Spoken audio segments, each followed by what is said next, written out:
बिस्मिल्लाहिर्रहमानिर्रहीम। मैं हूं इनायतुल्लाह काशिफ एडवोकेट और आप देख रहे हैं लीगल इन्फॉर्मेशन में खुश आमदीद। EAPI की पेंशन के हवाले से मैंने थोड़ी सी वजाहत भी करनी है और एक बात भी करनी है कि EAPI की पेंशन रिवाइज हो गई थी, तो रिवाइज शुदा पेंशन पेंशन क्यों नहीं मिली, ये बड़ा अहम सवाल पूछा जा रहा है और बड़े मैसेज आए इस सवाल के हवाले से कि आखिर जब रिवाइज हो गई थी तो फिर वो पेंशन जो है वो क्यों नहीं मिली, और अगर रिवाइज नहीं हुई तो फिर जाहिर है खबर झूठी है और ये बड़ा क्रेडिबिलिटी का सवाल पैदा हो गया है। तो एक तो ये बात मैंने आपसे करनी है, और दूसरा जिन जिन इलाकों में EAPI की पेंशन नहीं आई वहाँ कब तक आ सकती है, उसका क्या स्कोप होगा, इस पर भी बात करेंगे। और तीसरा EAPI के चेयरमैन के हवाले से जो ताज़ा तरीन पेशरफ्त है उस पर भी जो है वो बात होगी। और मेरी एक इंतहाई ज़िम्मेदार बंदे से बात हुई है तो उन्होंने मुझे क्या बताया है ये भी मैं आज की वीडियो में आपसे शेयर करूंगा। लेकिन इससे पहले कि मैं अपने मौजूद की जानिब बढ़ूँ, आपसे इस्तदा है कि चैनल को सब्सक्राइब कर लीजिए, बेल आइकन को प्रेस कर लीजिए, वीडियो को शेयर कर दीजिए। तो बढ़ते हैं आज के मौजू की जानिब। सबसे पहले तो दोस्तों, जैसा कि आपके इल्म में है कि आज 28 मार्च है और 28 मार्च के दिन ही आपकी पेंशन आपके अकाउंट्स में ट्रांसफ़र कर दी गई है। कराची से, पिंडी भटिया से, गुजरात से, गुजरावाला से और इस्लामाबाद से, पिंडी से, ठीक है, चकवाल से, जेलम से, दीना से, अटक से, इसी तरह फिर जो है ये कोयटा, लसवेला और लोरालाई और पेशीन, मुस्तोंग, इन तमाम इलाकों से भी खबर आई है कि पेंशन जो है वो मुंतकिल कर दी गई है। कराची, फिर कराची का डिफेंस, गुलशन इकबाल, जौहर टाउन, तमाम इलाकों से तकरीबन इतलात आई हैं कि पेंशन जो है वो आ चुकी है। इसी तरह बाज़ इलाके ऐसे भी हैं जहाँ पर अभी तक पेंशन जो है वो नहीं आई है, और उनमें कराची के भी बहुत सारे इलाके हैं, उसी तरह पंजाब के भी बहुत सारे इलाके हैं, KPK के भी बहुत सारे इलाके हैं, और सूबा बलूचिस्तान के भी बहुत सारे इलाके हैं, और इसी तरह सूबा सिंध के भी बहुत सारे इलाके हैं जहाँ पर ये कहा गया है कि अभी तक पेंशन नहीं आई। लेकिन अक्सर जगहों से जो मैसेजेस आए हैं वो पेंशन रिसीव्ड के आए हैं, पेंशन ना होने के नहीं आए। तो उनके लिए मैं इतलान ये अर्ज़ कर दूँ कि जिन इलाकों ने लिखा है कि पेंशन नहीं आई तो उनकी लिस्ट हमने फॉरवर्ड कर दी है।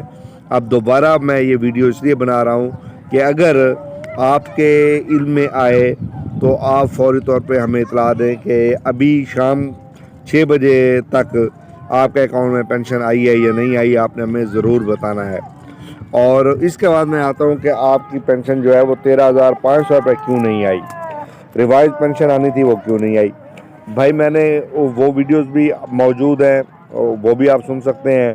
तो मैं आपसे ये अर्ज़ करूँ कि मैंने रिवाइज्ड जो पेंशन थी उसके हवाले से आपको ज़रूर आगाही दी थी, और अभी मैं उस खबर पर कायम हूँ क्योंकि उसका सर्कुलर जारी हो चुका है।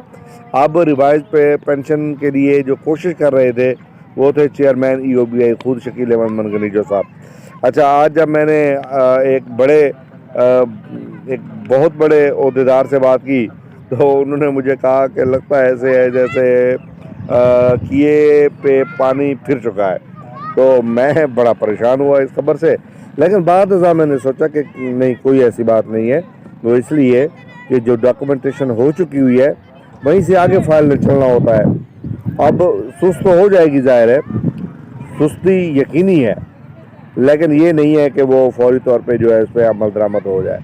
अब जिन अहबाब ने 13,500 रुपये के हिसाब से अपनी कंट्रीब्यूशन 130 रुपये की कटौती करवाई थी, तो वो रिवाइज पिटीशन की मद में 13,500 रुपये वसूल करेंगे और ये कम अज़ कम पेंशन जो है इतनी बन जाएगी।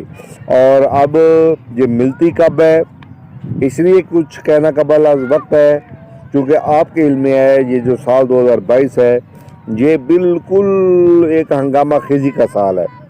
ठीक है, पहले मौलाना फजल रहमान का आज़ादी मार्च, फिर उसके बाद लॉन्ग मार्च, फिर उसके बाद एहतजाजी मुजाहरे, उसके बाद फिर पीडीएम के एहतजाजी मुजाहरे, उसके बाद फिर अहम तरीन ये कि जो है बिल आखिर हुकूमत का खात्मा, हुकूमत के बाद नई हुकूमत का क़याम। अब नई हुकूमत की काबीना का कल दूसरा इजलास, उस दूसरे इजलास में मैंने आपसे अर्ज़ किया है कि सबसे पहले जो दो बड़े फैसले किए गए, एफबीआर के चेयरमैन को हटाया गया, वहाँ पर नई अपॉइंटमेंट भी कर दी गई, और चेयरमैन ईओबीआई को हटा दिया गया, और उनका नोटिफिकेशन जो है वो अभी तक नहीं हुआ कि वहाँ पर किसको जो है वो फिर लेके आ रहे हैं। लेकिन चेयरमैन एफबीआर को फौरी तौर पे जो है वह उसकी रिमूवल और उसकी मंजूरी, चेयरमैन ईओबीआई की रिमूवल हुई है, किसको लगाना है उसकी मंजूरी नहीं हुई है। अच्छा, अब फिर प्रोसेस नए सिरे से होता है या वही प्रोसेस चलेगा, ये भी एक सवालिया निशान है। अब काबीना ये कहती है कि जनाब वो जो आपने ऐड वगैरह दिया था, जो नाम आपने फाइनल कर दिए हैं, नौ नाम वो हमें भिजवा दें, उनमें से हम सेलेक्ट करते हैं, या फिर ऐसे होगा कि फिर ये नया प्रोसेस करवाएंगे। अब नया प्रोसेस करवाएंगे तो जाहिर है उसके लिए तो काफ़ी सारा टाइम चाहिए है, या फिर ये प्रोसेस ही अडॉप्ट नहीं करवाते और अपनी मर्ज़ी से किसी दयानतदार शख्स को जो है वो चेयरमैन ईओबीआई लगा देते हैं, तो ये भी एक प्रोसेस हो सकता है। ठीक हो गया, ये सारी बातें हो गई। अब बड़े दिलचस्प कमेंट ये आए कि जनाब अब दयानतदार जो चेयरमैन है वो तो चले गए, तो अब उसकी जगह पे किसी बददियानत ने ही जगह लेनी है।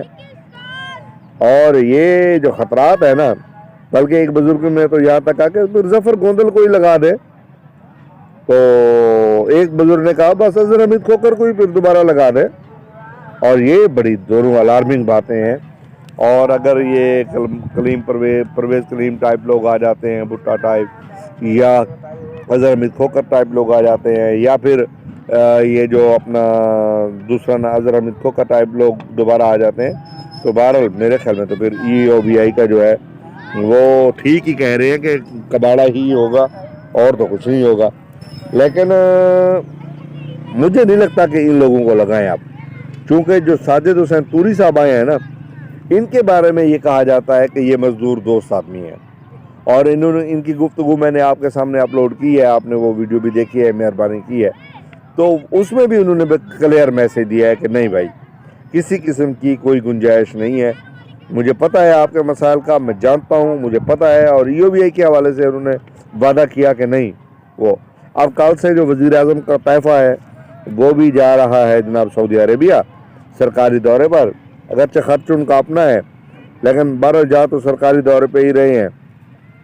13 रुकनी वफद जो है वो आज रवाना हो जाएगा सऊदी अरब के 2 दिन के दौरे पे, तो साजिद हुसैन तूरी साहब भी उस दौरे में शामिल हैं, जाहिर है। अच्छा, उसके बाद ऊपर ईद आ जानी है।